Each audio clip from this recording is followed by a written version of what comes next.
who I am. You know, I think that in today's society, as kind of weird as this sounds, but a lot of people are afraid to be great. Seahawks tight end, Luke Willson. If you look at a lot of successful people, think of all the scientists, athletes, whoever you want to name it, whatever they're famous for, they failed millions of times. They persevere through that, and they end up creating something or doing something that's great. And to me, that's what's inspiring, is when people, they get knocked down, but they have the strength and, mental toughness to come back and keep trying till they get it right.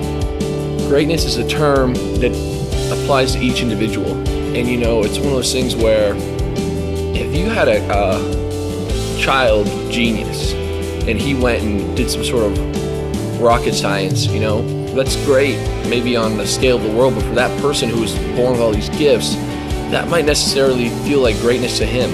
When someone who may struggle physically to do something and maybe had a bad car accident and they can barely walk, and all of a sudden they're physically rehabbing and they start walking and they put a ton of work in, that's greatness to them, and walking to me or you might not be great. So I think that greatness applies to each individual in a different way. Who am I? I'm Luke Willson of the Seattle Seahawks.